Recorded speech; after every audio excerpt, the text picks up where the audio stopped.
Hi, welcome. Today I want to discuss the private papers of Henry Ryecroft by George Gissing. Why? Because from all the books that I've read in January, this one was my favorite.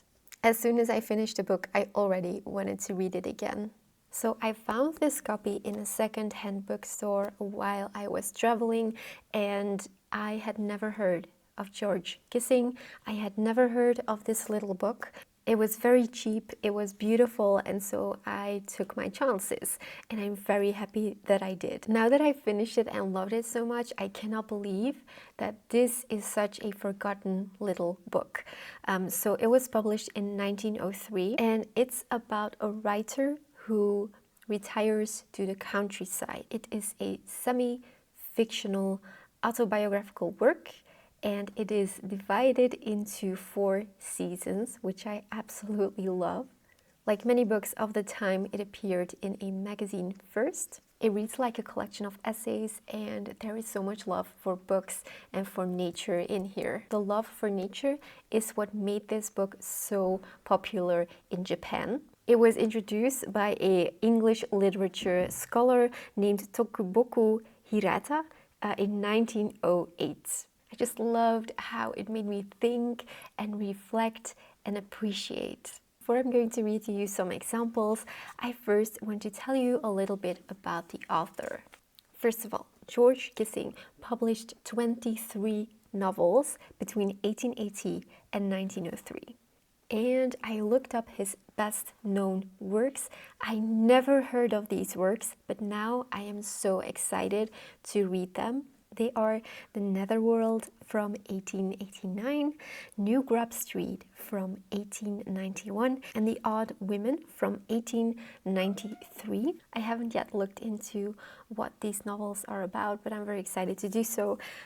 If you have read any of these, please let me know in the comments and let me know with which one to start. Gissing had a serious love for books and literature, and his serious interest in books began at the age of 10 when he read The Old Curiosity Shop by Charles Dickens. He also studied and wrote about Charles Dickens. He was a solitary student who worked very hard, and by the end of the century, critics placed him among Thomas Hardy and George Meredith. I actually have a book by George Meredith on my shelf, which is The Egoist. I never read him either, so I hope I will love it. I do love Thomas Hardy, and I did love this one, so I guess chances are high that I will like The Egoist as well.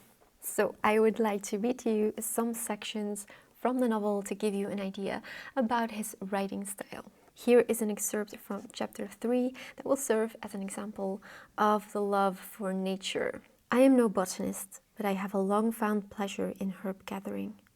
I love to come upon a plant which is unknown to me, to identify it with the help of my book, to greet it by name when next it shines beside my path. If the plant be rare, its discovery gives me joy. Nature, the great artist, makes her common flowers in the common view. No word in human language can express the marvel and the loveliness even of what we call the vulgarest weed. But these are fashioned under the gaze of every passer-by. The rare flower is shaped apart, in places secret, in the artist's subtler mood. To find it is to enjoy the sense of admission to a holier precinct. Even in my gladness, I am awed. Just beautiful. And this is from chapter 5 on poverty. George Gissing has himself struggled with poverty, and I think that you really notice this in this section.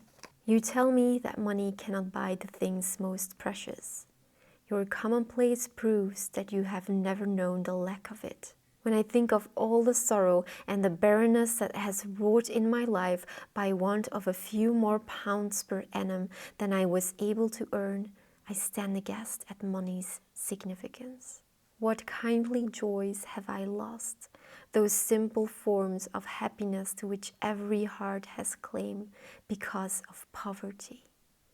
Meetings with those I love made impossible year after year. Sadness, misunderstanding, nay, Cruel alienation arising from inability to do the things I wished and which I might have done had a little money helped me.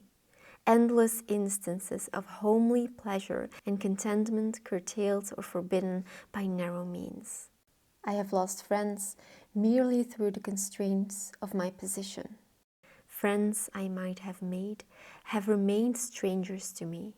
Solitude of the bitter kind, the solitude which is enforced at times when mind or heart longs for companionship, often cursed my life solely because I was poor. I think it would scarce be an exaggeration to say that there is no moral good which has not to be paid for in coin of the realm. Poverty, said Johnson again, is so great an evil, and pregnant with so much temptation, so much misery, that I cannot but earnestly enjoin you to avoid it. And the final excerpt that I have for you is about the love for books. It is a joy to go through booksellers' catalogues, ticking here and there a possible purchase. Formerly, when I could seldom spare money, I kept catalogues as much as possible out of sight. Now I savor them page by page, and make a pleasant virtue of the discretion I must needs impose upon myself. But greater still is the happiness of unpacking volumes which one has bought without seeing them. I am no hunter of rarities. I care nothing for the first editions and for tall copies. What I buy is literature, food for the soul of man. The first glimpse of bindings when the inmost protective wrapper has been folded back. The first scent of books.